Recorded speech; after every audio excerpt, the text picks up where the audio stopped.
It's the fact that all of this mess overshadowed the iHeart Awards. Did anybody even think to go and tune in? Let's talk about it. Shawty, come and swing my way.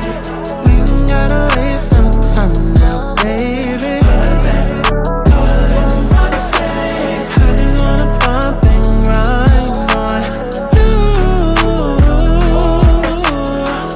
On you.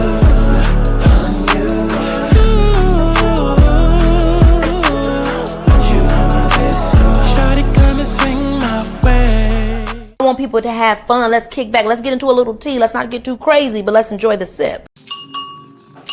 Clock that tea. But let's get to the chi-chi, the kiki, the internet bull.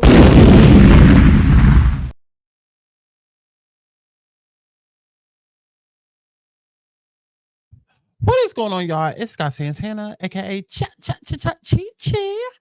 And baby, we have to get into it because iHeartRadio is the gift that keeps on giving. Like I said, they did the whole iHeart's radio thing on what was that? March 17th, about 2 days ago. But baby, wasn't nobody paying attention to that. We was paying attention to all the mess that was going down on Instagram Live because Miss Jess Hilarious did a whole live stream that I did post, so y'all can go ahead and watch that video.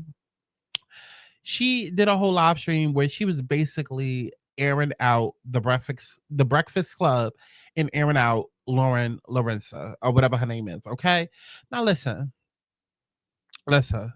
I have my ways that I feel about just non-hilarious, just been unfunny, just ain't never been hilarious. I have my ways that I feel about her, but I'm an unbiased person, and I will say that a lot of what Just said made a lot of sense. I mean, especially when you consider the fact that this is not the first time that we've seen a corporation implode from inside out. And, you know, the creators come out and basically be like, yo, it's a lot of stuff going on internally that the viewers and the audience and the listeners are not aware of. If you remember, in the last year, we just literally had TGIF go through the same exact thing. Okay.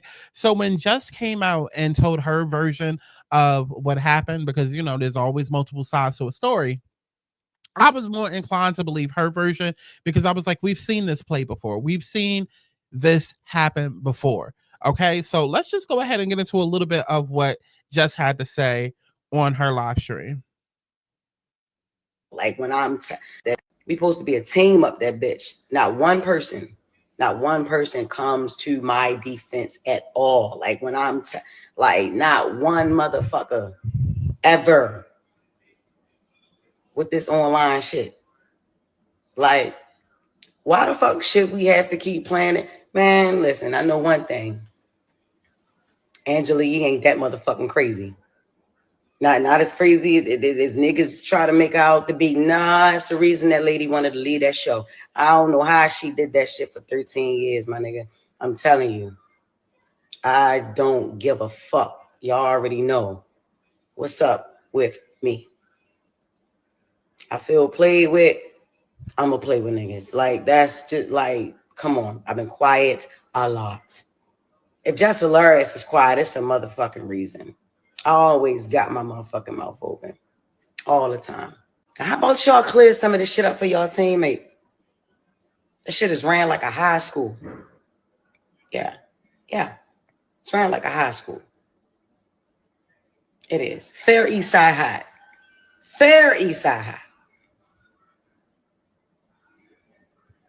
Before Mr. Clark, though. Like when he first got there. Y'all want a bitch to keep her cool. Look, check this out, y'all. Look, man. I get up every fucking day. Every day. And they always talk about, you ain't at work. Yeah, bitch, I started picking up more shows. Hell no. That's how I'm getting. Hell no. I have more fun outside the fucking studio than I have in there now. Is you crazy? So, I mean, that's that. Y'all heard Just Hilarious, okay? Just self-proclaimed hilarious. Girl, Now, the whole live was about 25 minutes. And what I will say is this, because I know that the blogs are chopping it up and screwing it up. Never once did she come for Lauren. In fact, almost like the entire 25 minutes of her speaking on live, she was basically bigging up Lauren the entire time, saying like, yo, like I'm the one who chose this girl, you know, when it was time for my maternity leave, you know, even though I was supposed to take like a month and then come back, and I took like 5. I left during the summer and I came back during New Year's. But yeah, during that time, during that time, I was the one who chose Lauren to come on and take my place. But the thing is that she chose Lauren to be her seat filler. And she thought Lauren was literally just there to keep her seat warm. That's it. But Jess, here's the thing. You are never supposed to show that somebody can do good without you. You're never supposed to show that. Wendy Williams has said it. Charlamagne has said it.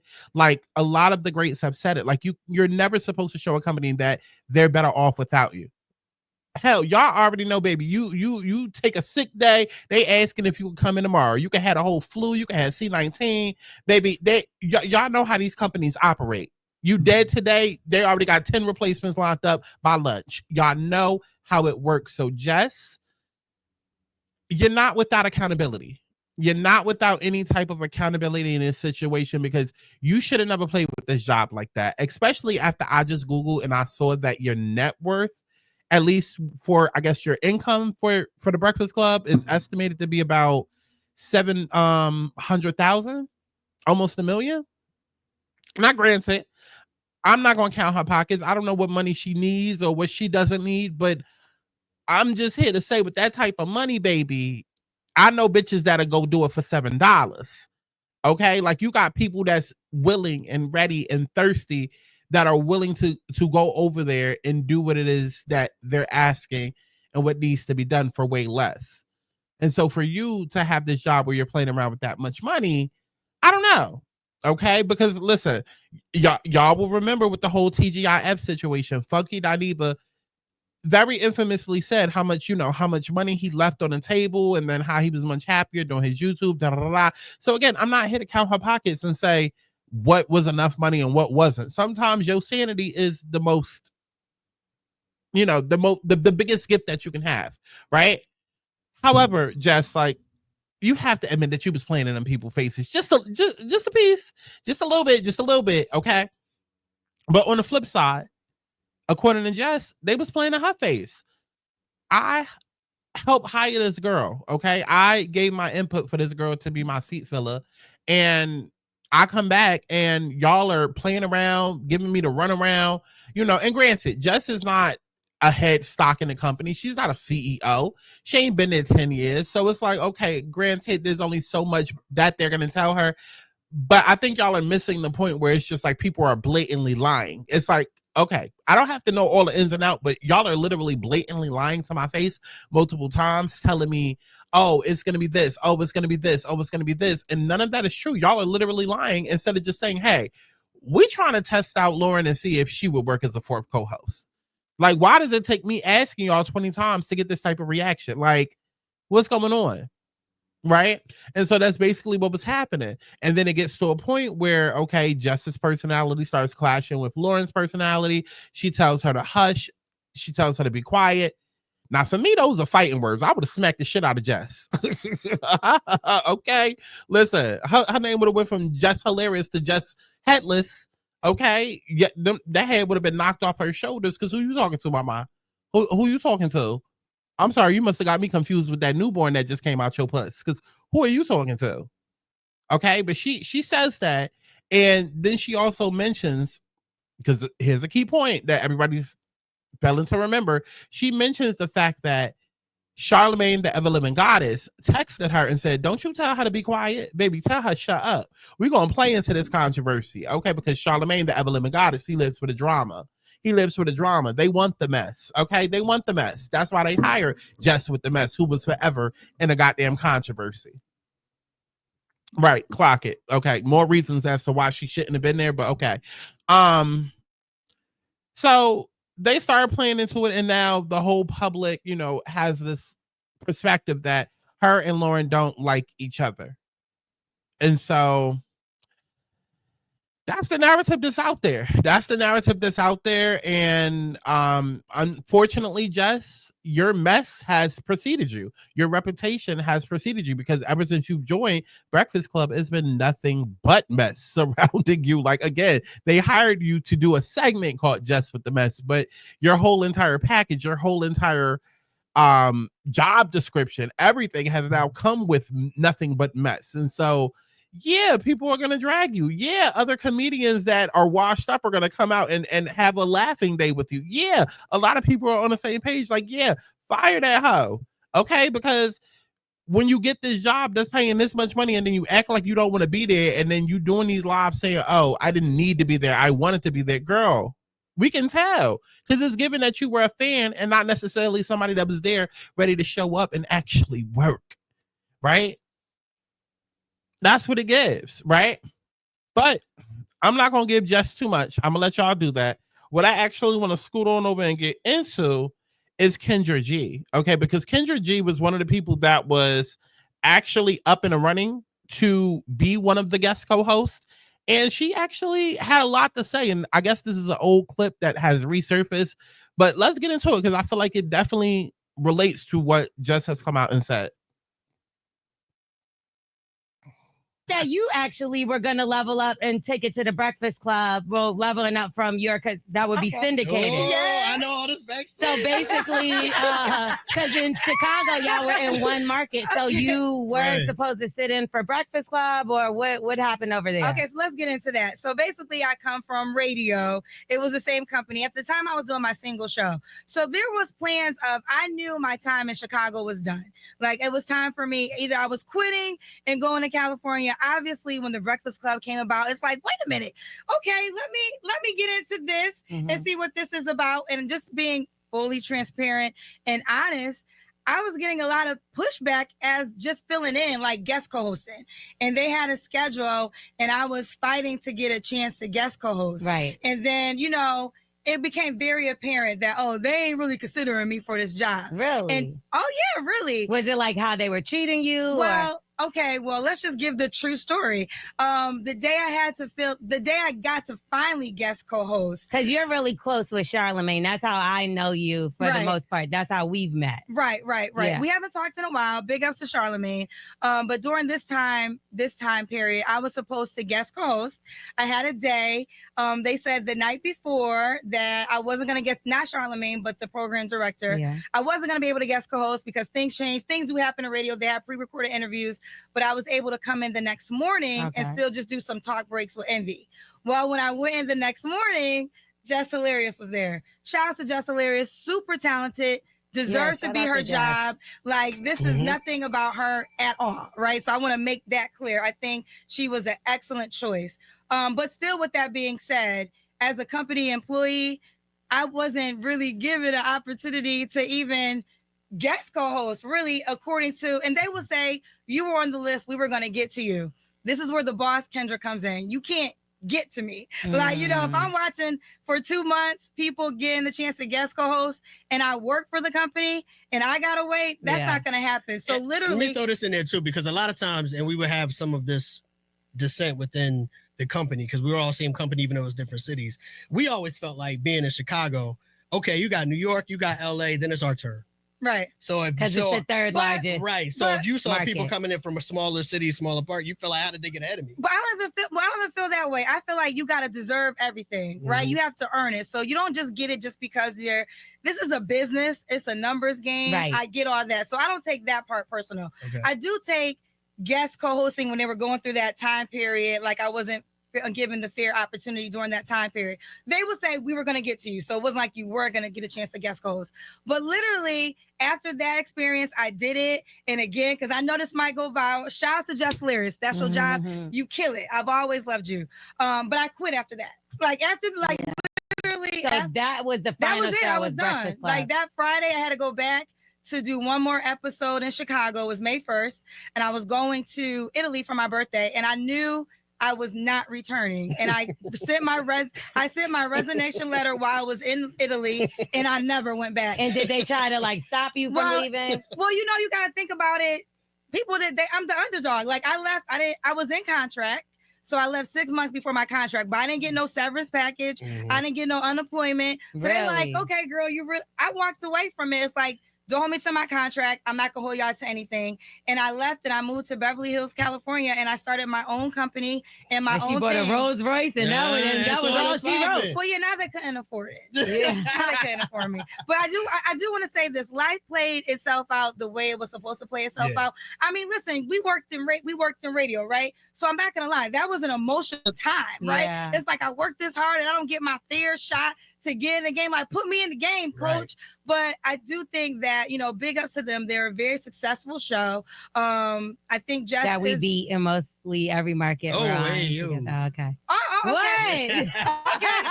But that's family, though. That's always going to be family, regardless. We ain't got to speak every day. That's always going to be family. But we be beating them. We do. But I think to your point, though, too, is one of the other parts that you left out was that you had already built up your singles thing so much. Yeah, well, that you were in a great position. Like, you at that point, you didn't even need the job.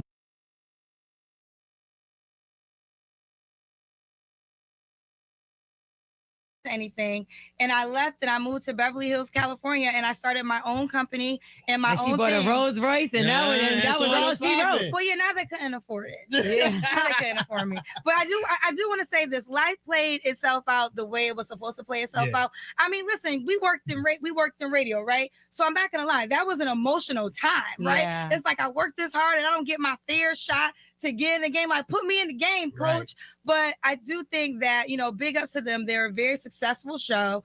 I think Jess that we beat in mostly every market. Oh, hey, you. Okay. Okay. Okay. But that's family, though. That's always going to be family, regardless. We ain't got to speak every day. That's always going to be family. But we be beating them. We do. But I think to your point, though, too, is one of the other parts that you left out was that you had already built up your singles thing so much. Yeah, well, that you were in a great position. Like, you at that point, you didn't even need the job no more. Well, this is why you gotta and if I hadn't did that, I wouldn't be able to quit. Yeah. So the great thing is, before everything happened, I had already decided I was leaving Chicago. Yeah. Chicago didn't know it, but I knew I was leaving Chicago. So when the Breakfast Club came about, I was like, oh, am I going to New York maybe instead of LA? I mean, I was very vocal, like, oh, this is my job. Everybody in the company knew. I was like, well, I'm not going to be here by this time. Like, I wasn't excited because I just thought that, oh, this is a slam dunk. Me and Envy went to college together. Me and Charlamagne are great friends. The program director went to the same college. I work for the company. This is Michael Jordan on the basketball field with no players. Yeah, right. But there was like so much things weren't aligning. So then you just gotta let God be God. That's right. And God redirected my whole life. But luckily I was prepared, because if I wasn't prepared, I would have had to sit there and dealt with it and said, like, okay, I'll just wait my turn until y'all give me my shot. But I had already decided, no, I'm gonna give myself my own shot. I'm gonna control my destiny. You bossed up. And you're still making it to every single event. So there y'all have it, child. Kendra G came out. She told her side of the story as far as the whole third seat running, what her experience was like. And honestly, it sounds a lot like what Just Hilarious is saying. Like, the companies, like, I think y'all forget that people are people. Okay, people are people. A lot of people hate their jobs, and a lot of people, like, we all go through ups and downs, and and all of that affects how people interact at their jobs, right? And so you would want people to be the most professional and expect people to be the most professional, especially when they're making buku money. But it's not always like that. Like, you're dealing with regular average Joes. So the same way that you could be lied to or betrayed by, somebody on the street or a friend or a colleague, it's the same thing when it comes to working these companies. Okay. Now, whether or not Kendra deserved that job, whether or not people actually wanted her at that job is a completely different story, because, Charlamagne and Envy definitely also have a say, and they might have felt like she wasn't the best fit. Regardless, that's Kendra's story, and you can kind of see where the similarities are between Kendra's story, Jess's story, and what the truth of it all may be when it comes to the Breakfast Club. Now, I did go ahead and I pulled up Jess's chart, because I was like, y'all know, those of y'all that follow me, y'all know I always tie in astrology, and I feel like astrology is spot on, and there's always something to learn. There's always a moment. And I did see some very, very interesting things that I'm not going to dive deep on into this video, but I do want you to stay tuned for a follow-up video after this, because we just had an eclipse on March 14th that hit Jess's first house of public identity. Okay. Her first house of personality. And we also are going through Mercury and Venus retrograde, which is transiting her 7th house of relationships and business. And she's also going to get hit by the eclipse in Aries on March 29th in her 7th house of relationships. So if you ask me, I don't feel like Jess is going to last long at the Breakfast Club. And this might even be a time where we see even more public feuds start to happen between Jess and other people, because she's really stepping into her power, reclaiming her public image and reclaiming her public persona, and really just finding her voice right now. So this ain't over. This is not over. Contract negotiations and legal matters, all of that is about to come into play for Just Hilarious. But like I said, I don't want to dive too deep into that on this video, because I just want to leave this as a commentary video. But please stay tuned for the follow-up video after. I don't know if I'm gonna call it the astrology of Jess and the Breakfast Club or signs and scandals, but stay tuned for that. Okay. As I mentioned, I already dropped the full entire live for the Jessica Hilarious situation that she did. You can go ahead and check that out on my channel. And other than that, child, if y'all enjoyed this commentary, definitely let me know what you thought about all of this down in the comment box below. It's a mess. It's a mess, but I mean, listen, this is what they get for not hiring Claudia Jordan. Okay, go on to the next thing, Claudia. This is what they get for not hiring her in the first place. Okay, they probably felt like she was too old. Okay, they trying to move into a younger demographic. That's probably why they ain't hire Claudia, because she up in her 50s, and they probably felt like, girl, your old ass, you're not even gonna be here in 20 years. But they should have hired her, because look at it now. Look at it now. Let me know what y'all thought about all this down below. If y'all enjoyed this commentary, definitely make sure that you subscribe. And I also do Patreon, patreon.com/Santana, where we watch along to all of our favorite shows. I'll see y'all in the next one. Dolly, that body looks bad. Dolly made it after this long ass ride. So we pull up to the house in St. Louis, and I'm like, oh. So we pull up to the house in St. Louis. I think I finally got her accents, you. That's worth the whole fucking cast. Summer's unpredictable. Bam. Why I feel like she just wait, what was she doing? Did she just come from using the bathroom? I know she did not just come from taking a shit with a plate. Well, I'm about to go to my room, eat my cornstarch. Anybody want some? No. Tinker, I know you were not one of those weirdos that do that. I want to say special ed, child, but speaking of ed, it might be the lead. Y'all used to lick the windows of the bus going to school? Because that's what it's giving. She had so many doors, I had to give them their own house in the woods. I wouldn't be going. Not the door house. His name. You can't read the door. Mildred talk.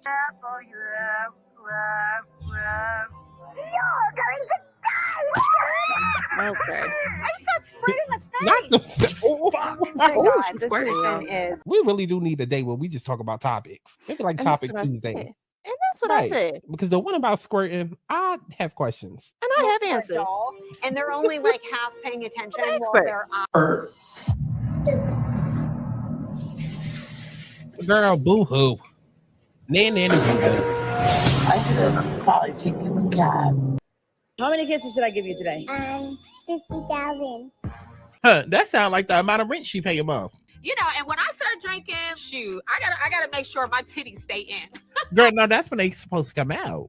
That's when they supposed to come out. Like, I was a little video vixen back in In high school, girl. No, you didn't. Where's the suburban accent coming from, Britt? How you doing, RuPaul? Now, Gilbert, you are a very funny man. Have you always been funny? Alicia, I mean, I definitely understand committing to the character, but like, did she just start hormones yesterday? Where she put her titties? Girl, that is not a chest plate. Stop laughing, you transphobic. I'm a T-girl from a past life. Up next, she puts the sass in Sasquatch. It's... Tell me that's not Karen Hugo. Tell me that's not Karen Hugo. Play the video. Miss Big Feet. What the did you just... That's Noel. Ooh, Alicia. Aubrey. Ooh, are you going to hell? The Thomas concubine video. Sasquatch is a very offensive term to me. Is You it? must That's know. all I'm gonna Now, see I see now. that I ain't your even gonna see nail your character. About last night? Yes, about last night. No, we're going to talk about reproduction. Tell us about last night. Well, how did Letitia get into this? Well, Letitia is in this conversation, so I guess we are talking about reproduction. Oh, okay.